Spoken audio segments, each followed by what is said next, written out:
Good morning. Open your Bible, if you would, to Hebrews chapter 2, and that's where we will spend our time today. Hope everybody's well. In answer to a couple of questions that you already have or will have before class is over, no, we don't have a grandbaby yet. Tracy's still here. That should answer the question for you. But she is leaving early in the morning. She's tired of waiting. She has a game plan worthy of Nick Saban for how to get Haley to have this baby this week. So she's going to go down there and start all of the old wives' tales about how you go into labor. So remember her in the morning if you would. And the next question somebody's going to ask me is, you sound like you got a cold. And yes, I do, but that's all I have. Okay? So if you're not comfortable shaking hands, that's fine. Not a problem with me. It's just a head cold. But we still have, it's sad we got to clarify that anymore. Used to be, it was like, hey, you got a cold? Yeah, okay, well, hope you get feeling better. Now it's like, do you have COVID? No COVID symptoms at this point. So at any rate, hope everybody's doing well and is prepared for the nasty weather that's supposed to be coming over the next couple of days. So if you would, let's bow. Darren, would you mind leading us as we get started this morning?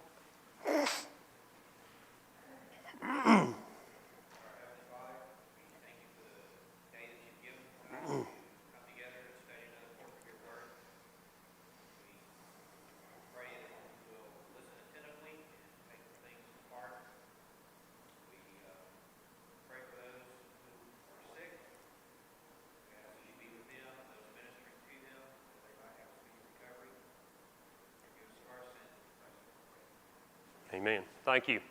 Okay, our aim today is really to cover beginning in about verse 5 of chapter 2, down through the end of the chapter. It's a fairly straightforward discussion. I don't think that there's a lot in it that's terribly hard to understand. I did have a question or two that was posed to me, and I want to make sure that if you have some stuff that you'd like to talk about, please make sure and speak out, okay? I'm going to try to move through the material fairly quickly, as I told you at the first class, just for sake of time. So I may not stop and cover every, application that you might find here. The two questions that I was asked that we've already kind of gone through is, number one, back in chapter 1, where the statement is made in verse 2 that God has in these last days. And that's a good question, mainly because we live in an age where most religious people would adopt some premillennial kind of view of the New Testament, and the concept of last days becomes exceptionally significant in that discussion.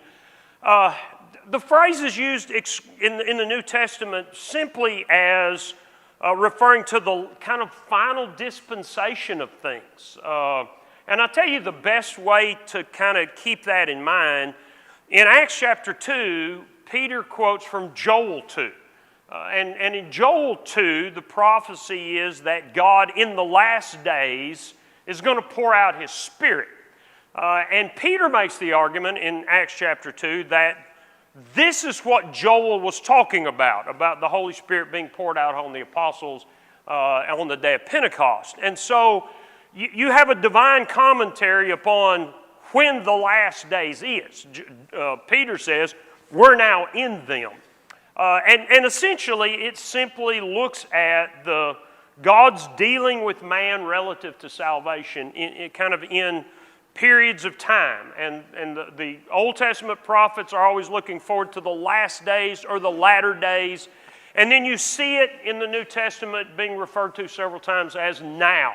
And that's the way the Hebrew writer says, that God has in these last days. And so the idea, really as much as anything else, is we are in the final dispensation of God's dealings with mankind. There's not more revelation coming. There's not more activity in regards to salvation and redemption. We are in the time that God has specified as the time that will be the end. Now, that doesn't necessarily mean that you can put a time frame on it. Remember, God doesn't deal in time as we do. So does that kind of address that concept? I know who asked it, and so if everybody who understands it will nod their head, I can get it. Mark, you got something? Well, for those of us who have memory problems. Okay, I would ask for a show of hands, but most of you would forget that you have them. So go ahead. So our writer points out, and it's, I think it's beneficial, it's Isaiah 2, Daniel 2, Joel 2, those two you've already mentioned. Yeah. Those are the chapters. Yeah. And he'd asked a question about, other passages that refer to the last days. Yeah. Well, there are a number of them as you run through the New Testament. You run across that concept a time or two. But in the New Testament, it's always in the present. In the Old Testament, it's always looking forward.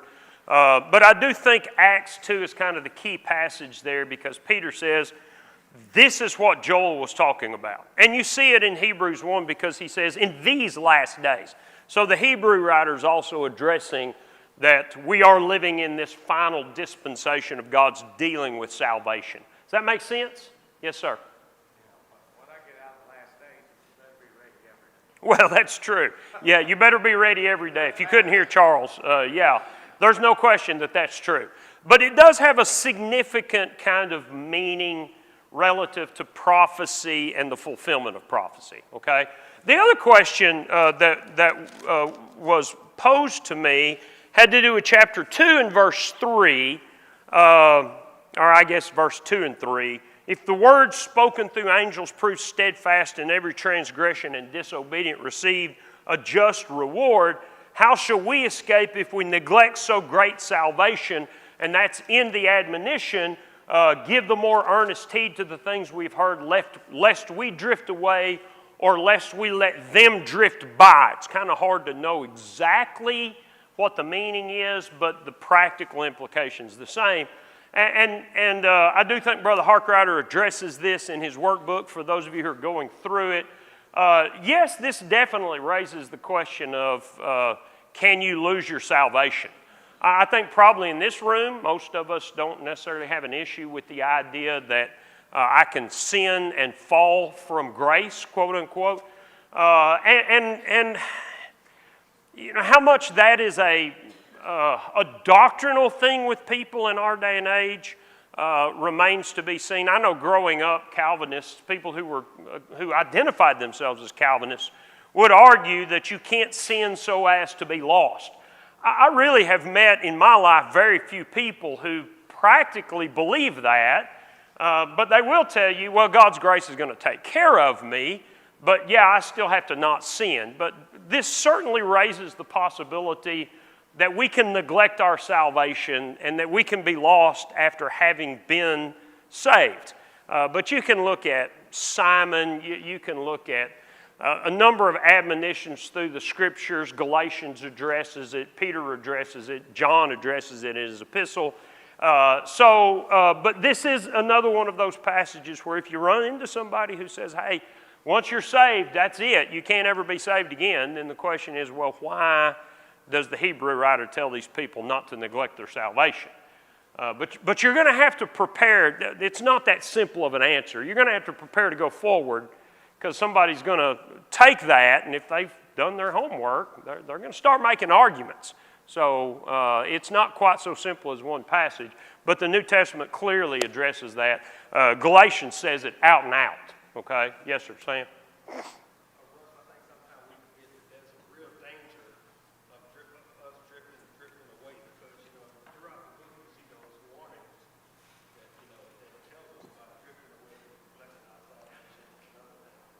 Yeah, Sam says this is a real danger, and I do think that's true.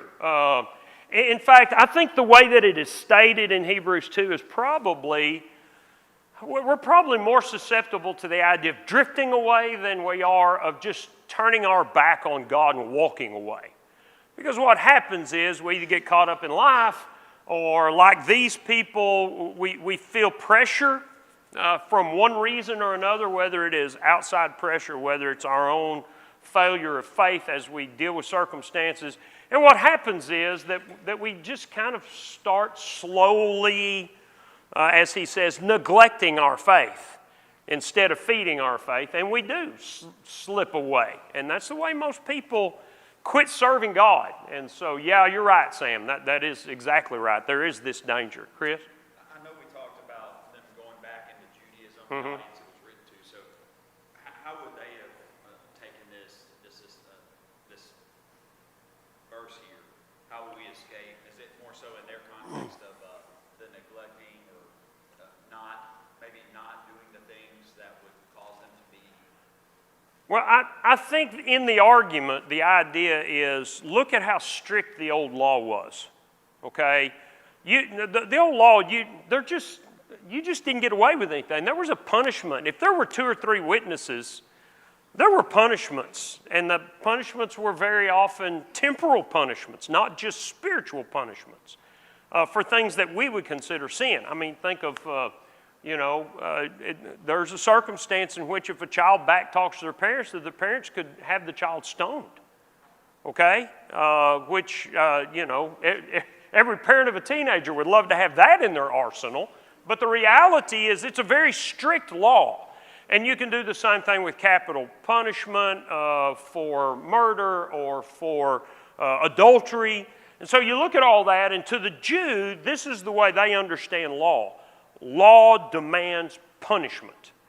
And so the argument is, if the law of Christ, if Christ is greater than the angels, and God has delivered this law through the Son instead of through mediators, and that law was so strict, do you really think that you're going to escape punishment if you neglect it? And so it is back to that, from the lesser to the greater, or the thing that's better.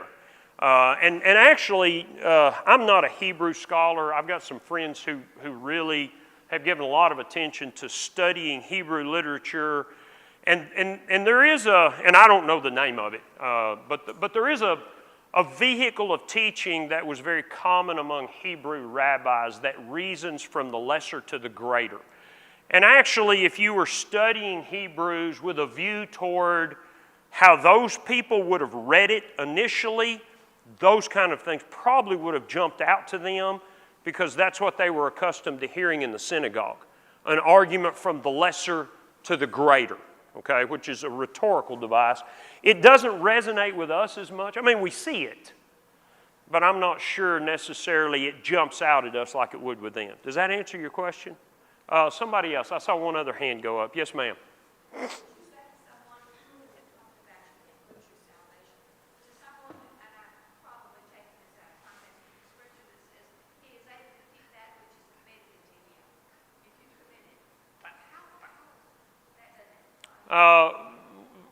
That passage is 2 Timothy 1, if I'm remembering, that Paul addresses that God's able to keep what I've committed to him.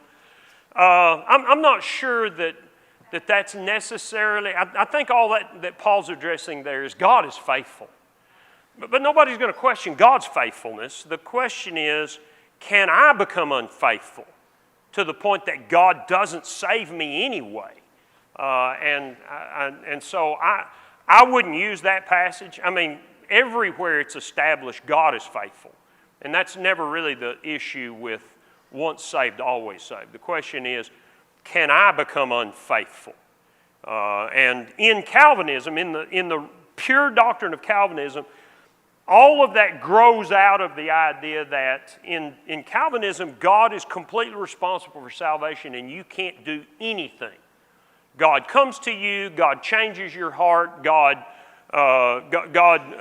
performs a work of grace upon you, God does everything, and there's nothing you can do to change that. Now that's the way Calvinism works. Most people don't appreciate that Calvinism basically takes free will out of the equation. Real Calvinism, okay?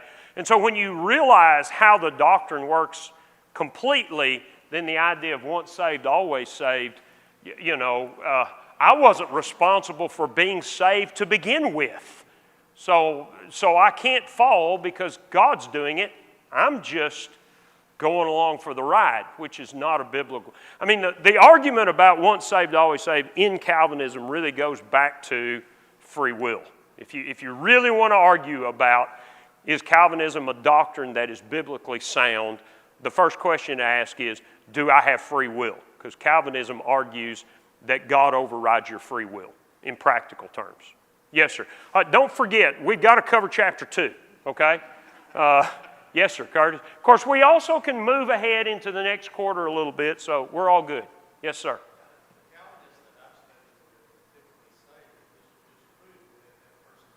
Exactly. Yeah. Yeah.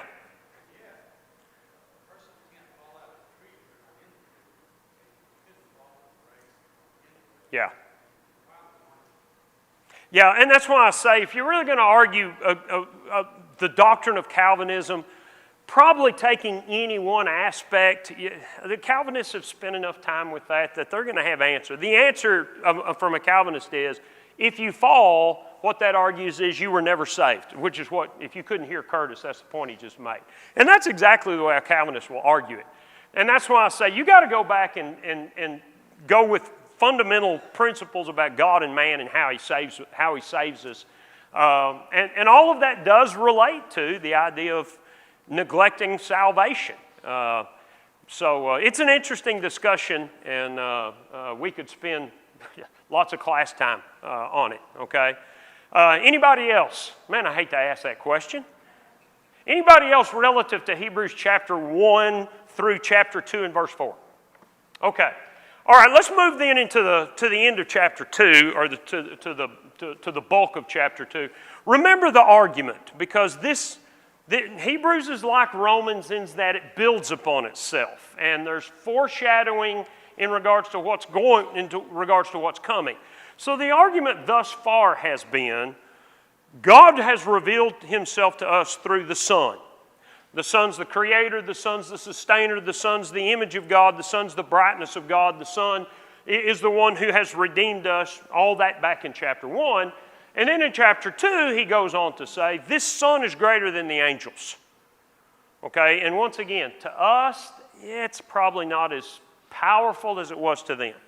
But this Son is greater than the angels. And so the argument then in chapter 2 and verse 1 is, if the law given by the angels was important, the law given by the Son is that much more important. Okay, that's just the kind of the practical bottom line.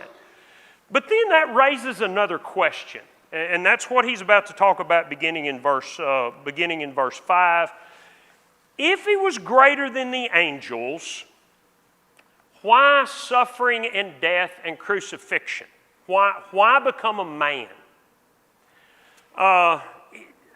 There is some possibility. I hadn't really thought about this until this week. I was reading a commentary that's new to me that raised this question, that among Jews in the first century, and remember that's who this is being written to, did it take some time for them to really grasp the idea that Jesus was God?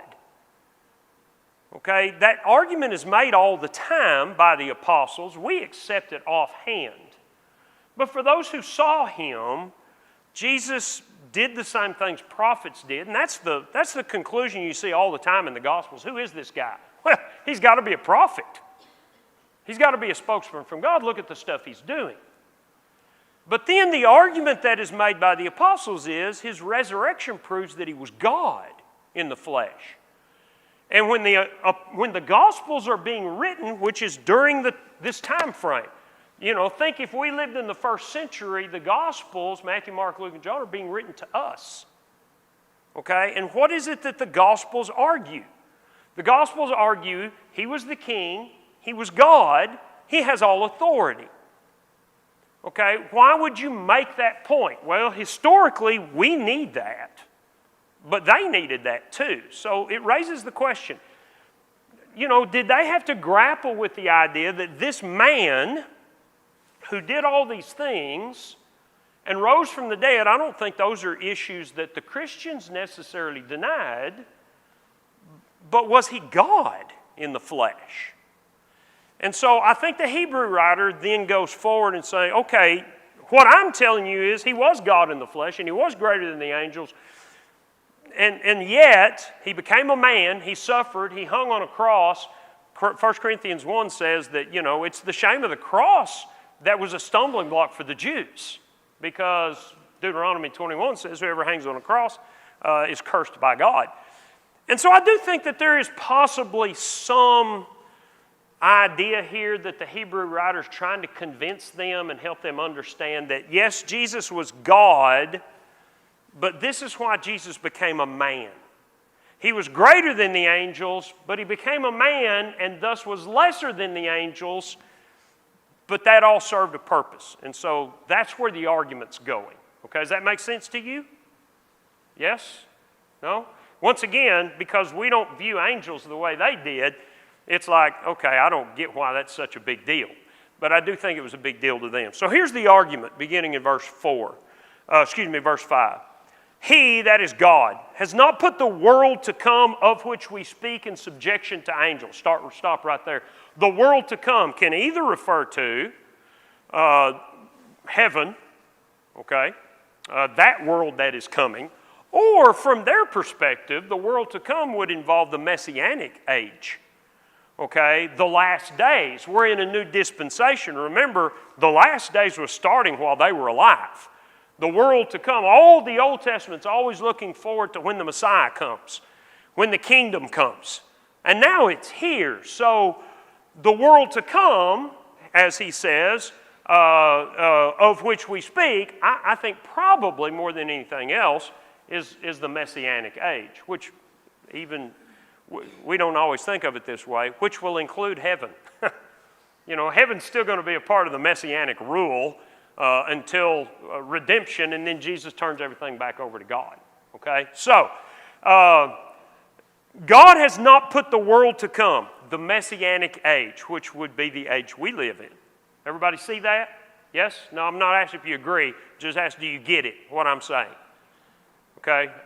I need a head nod because some of you are going, and when you're going, what that says to me is I'm not getting it, but I'm not going to shake my head no because other people are shaking their head yes, and I feel like an idiot right now. Okay?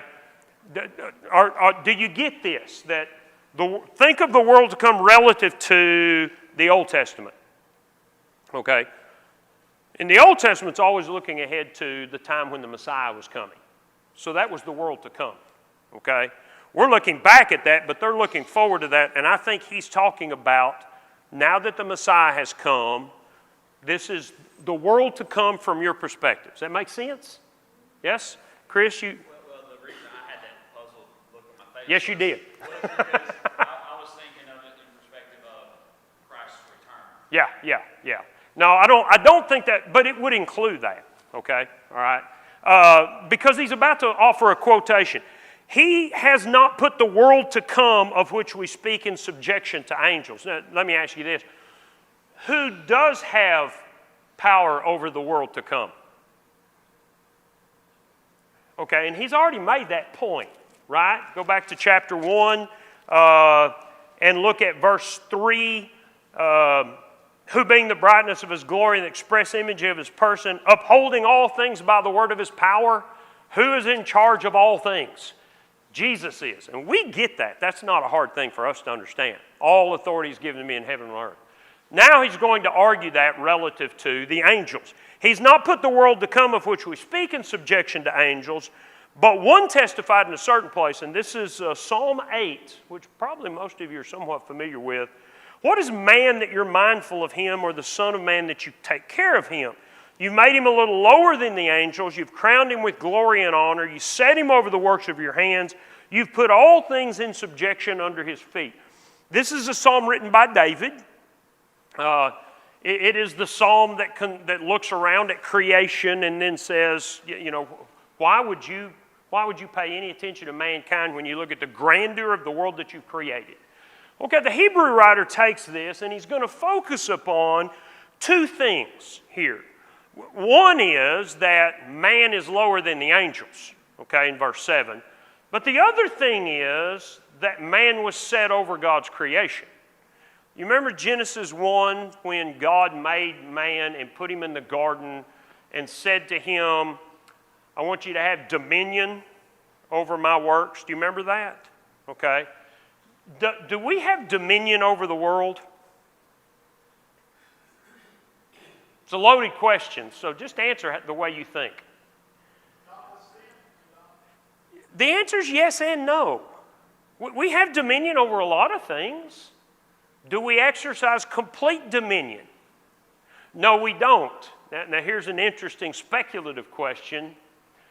Did God intend us to have complete dominion? And you read Genesis 1 and it seems like yes, which says, you can walk through the Colorado mountains and not worry about a bear or a mountain lion because you have dominion. And they would be subject to you. But that's not the case. We don't have dominion over a lot of things. We don't have dominion over the weather. We don't have the dominion over the soil. You plant a crop, does that guarantee you're going to get one?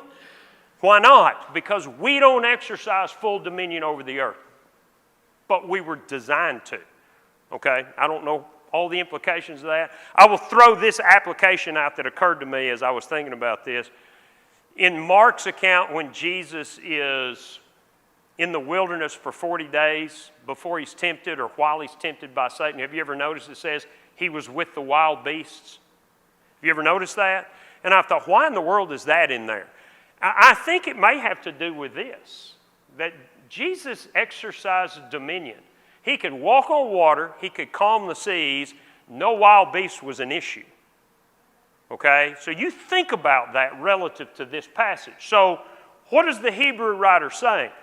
Well, man was given an elevated position by God, and yet, verse 7, you made man lower than the angels. Okay? And that's what Psalm 8 says. Now look at the end of verse 8. In that he put all in subjection under him, he left nothing that is not put under him. But now we do not yet see all things put under him. That's the point we just made. There shouldn't be anything in creation that man doesn't have dominion over. And yet we realize that there's a lot that we don't have dominion over. But, verse 9, we see Jesus. By the way, this is the first time his name is called in this letter. Thus far, it's always been the Word, the Word, the Word. But we see Jesus, who was made a little lower than the angels, which is, we've just read back in verse 7. God made man lower than the angels, but God intended man to have dominion. We see Jesus made a little lower than the angels for the suffering of death, crowned with glory and honor. Jesus does have dominion over everything. Okay? As we just noted, calm the seas, calm the wind, walk on water, be around the beasts. Sin has no issue over him. Death had no dominion over him. Wild beasts had no dominion over him. He exercised complete dominion. Jesus becomes the man God intended. Does that make sense to you? And that's the way this passage is used. Jesus becomes what God wanted man to become. Exercising full dominion. And Jesus makes that point. All authority is given to me in heaven and on earth. Okay? Look also in verse 9 at the phrase, for the suffering of death. Andrew, you read ESV? Where does it put that phrase in the ESV? I think I already know.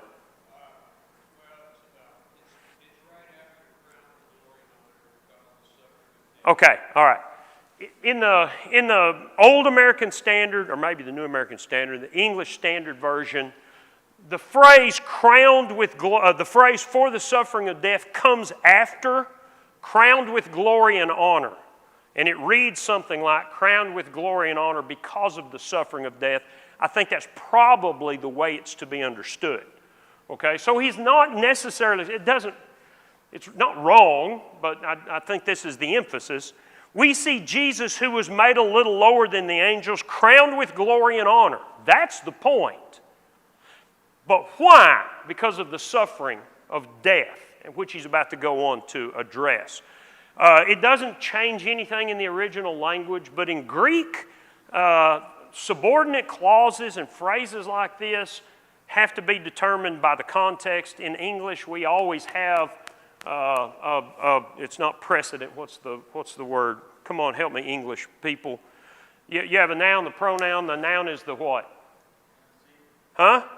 Antecedent, yeah. You don't always have that in Greek, okay? And so you kind of have to sometimes figure out where the phrases go from the context. The point he's making in verses 7 and 8 is, God made man lower than the angels, but expected man to exercise control. He didn't expect that of the angels. Jesus was made a little lower than the angels, and Jesus does exercise control, okay? But he exercises control because of the suffering and the death, all right? That's why he was crowned with glory and honor, and so that he, by the grace of God, might taste death for everyone.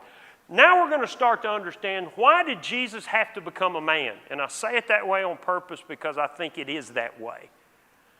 I think the idea that's being presented is Jesus, God the Word, had to become a man. For two reasons in this context. Number one, in order to be a sacrifice, and number two, in order to be a high priest. Okay, so we see Jesus, not the angels. We see Jesus made a man, lower than the angels, but crowned with glory and honor above the angels, all dominion, because he suffered death that he, by the grace of God, might taste death for everyone. Now, let me run through the argument. It was fitting for him, appropriate, okay? It was fitting for him, for whom are all things and by whom are all things. Who is this? Who's he talking about? Jesus. He's the sustainer. He's the creator. For whom are all things, by whom all things. It was fitting for him, in bringing many sons to glory, to make the captain of their salvation perfect through sufferings. The word captain there means trailblazer or pioneer or author. In chapter 12 it's used again. Jesus, the author and finisher of our faith, same word that's translated author there, okay? In order to bring many sons to glory, to association with the nature of God, what Jesus had to do, what God the Word had to do, what was fit, is that through suffering, he was the trailblazer. He was the pioneer of salvation for them, okay? He led the way, opened the way, showed the way. Now that concept is going to show up over and over in Hebrews. Hang on, Dennis, okay? Let me finish these thoughts. Verse 11 now is going to prove that idea. He who sanctifies or sets apart to God, and those who are being sanctified, which is who? Who's being sanctified by Jesus? We are. Okay? So the one who does the sanctifying, Jesus is the one who set us apart. And those who are being sanctified, God's people, us, are all of one. Now, the one can be God. The one can be all of one nature. The argument that he's making is Jesus had to become a man, had to become human. It could be we're all of one faith. It could be we're all of one family. My dad would say that's a real pregnant concept right there. There's a lot of possibilities that grow out of it. But the point is, the one doing the sanctifying and those of us who are sanctified all come from one source, whatever that source is referring to, for which reason he's not ashamed to call them brethren. Now, you think about this for a minute. I don't know all of you and your background, but I know me. And there is no way in the world without redemption that Jesus could ever call me his brother. Not what I've done, not what I've thought. There's just no way that God could take me. And I guarantee you, I don't know how good you are, how good you think you are, there's no way God could feel that way or think that way or say that to you. Because all have sinned and come short of the glory of God. So how is it that we can be brethren with Jesus? Because he became a man and suffered and died so that we might be set apart to God, and thus he's not ashamed. And then he's going to quote from two different passages. Verse 12, saying, I will declare your name to my brethren in the midst of the assembly. I will sing praise to you. This is Psalm 22. Here's the irony. Psalm 22 is the psalm Jesus quotes on the cross. My God, why have you forsaken me? Okay, and the argument of that psalm is that it looks like God has turned his back upon his beloved person, but in reality, God hadn't turned his back on his chosen one, and that when it becomes very clear that this was all part of God's plan, what the chosen one's going to do is sing his praise. And that's the way Psalm 22 is laid out. Okay? It is a psalm about the suffering of the Messiah. But the end of the psalm says this was God's doing. God's the one who had this plan. And as the sufferer is vindicated, the argument is when this becomes known, what's really happening, I'm going to tell everybody. But the point here is, I'll declare your name to whom? To my brethren. And I'll sing praise where? In the midst of the assembly. The word assembly is the same word that we would translate church. And once again, my people. And the argument is, God talks about the Redeemer being one with His people in Psalm 22. Really, the emphasis is upon my brethren and the assembly. Verse 13, another quotation. This from Isaiah chapter 8. Okay, verse 13 is Isaiah 8, verse 17. And then the second quotation is from verse 18. And the statement is, I will put my trust in Him, and here I am and the children God has given me. When Jesus became a man, He was lower than the angels, even though He was God in the flesh. And He lived His life in trusting God, right? And because He trusted God, He becomes a brother to everyone who trusts in God. And so the argument is from Isaiah, I'll put my trust in Him, and here I am and the children God has given me. The original context is God's condemning Assyria, or condemning the children of Israel, and Assyria is going to be His vehicle, and He has prophesied through Isaiah's son, the naming of Isaiah's son, that God would, that another nation would spoil Israel, that they would come take them over and take all their stuff from them. And Isaiah, at the end of the chapter, basically says, I trust you, here I am, and the children you've given me, we are yours to use however you would use us. And so that's the argument, that, verse 10, it was fitting for Jesus, in order to bring many sons to glory, that God would make Him suffer, so that He and those that He has sanctified can all be one family. And the Old Testament addresses the Messiah speaking about His brethren and His children who are the children of God. Okay, that's the argument through verse 13. Does that make sense to you? Yes? Okay, again, because we're not as familiar with the Old Testament, and we read this and go, yeah, man, that's a lot. I'm not sure I get what he's saying there. Well, all he's saying is, Jesus is greater than the angels. Jesus became less than the angels. God did that so that He could suffer and identify with man and bring man to glory. Okay, now he's going to go on and draw another conclusion at this point. Dennis, you wanted to say something a minute ago?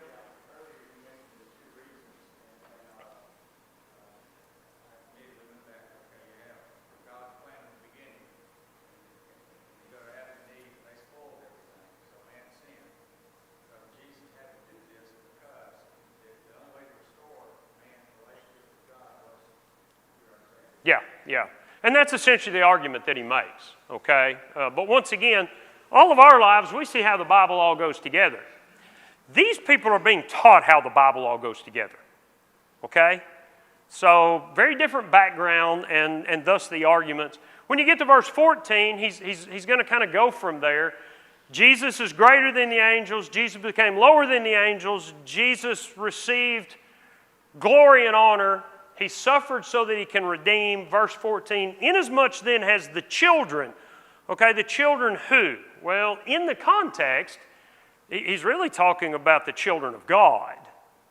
But this is true of everyone. Okay? Inasmuch as the children have partaken of flesh and blood. This is interesting, because it implies that we are more than flesh and blood. And we've got a spiritual, but we've had to partake of flesh and blood. That's the way we were designed. And because the children have done that, and He's going to be one with the children, what's the argument? he himself shared in the same, that through death he might destroy him who had the power of death, that is, the devil. What's the big issue? What's another area we don't have subjection over? Death. We all die. We're subject to it. And we're subject to it, essentially, Dennis said, because of our own sin. But here, really, the problem is Satan. If there is no temptation, there is no sin. If there is no tempter, then we're delivered from the thing that causes us to stumble. And so why did Jesus become a man? Well, we have to partake of flesh and blood. He partook of flesh and blood so that he could die. But he didn't stay dead, right? Even physical death. He didn't stay dead. What did the resurrection of Jesus prove? That he's the Son of God, but what does it prove relative to devil and death? That he has the power, that he exercises dominion, okay? So he can deliver us because now we know that we don't have to stay dead either, okay? And that's what Satan has. That's the big power Satan has, and it's consistently portrayed that way in the Scripture, okay? Physical death always is a picture of spiritual death. And what Satan does is he separates us or causes us to be separated from God because he tempts us and we fail. It's our fault, but Satan is the agent, okay? And so Jesus came in flesh and blood because by dying and then being raised, and he doesn't address the resurrection yet, but that's behind it.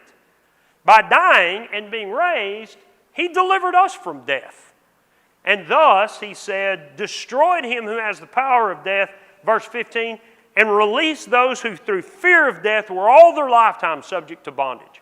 I ask you, are you scared of dying? Be honest. Everybody is to a degree, okay?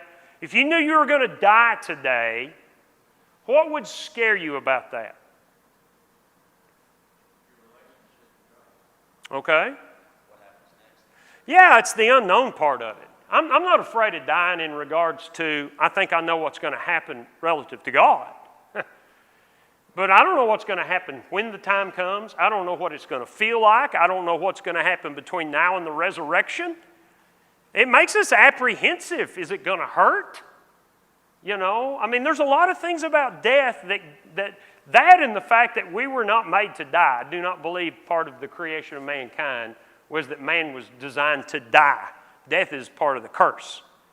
So death is opposed to our very nature, and so we live all our life in fear of death. If you didn't, you wouldn't put your seatbelt on. You know, you'd do lots of stuff in a more daring way than you do, but you don't do it that way because you're scared of dying, okay? Or at least scared of dying and hurting while you're dying, you know? And so all of our lifetime, we're subject to the bondage of the fear of death. But now for Christians, and that's why the question in this room is kind of interesting, are you scared of dying? Now, a number of you went, no. If you weren't a Christian, you would be. Okay? But we have a new perspective because we have an idea of what's going to happen after and what God's doing and how the big picture is and the idea of resurrection and glorification, sanctification, all these things he's already mentioned. Why did Jesus become a man? To give us this kind of release. Verse 16, he does not give aid to angels, he does give aid to the seed of Abraham. That's as good a way to understand that as any. The reality is, this is a hard verse to translate, and I want to throw it out because I think it's interesting. The way this verse really reads in the Greek is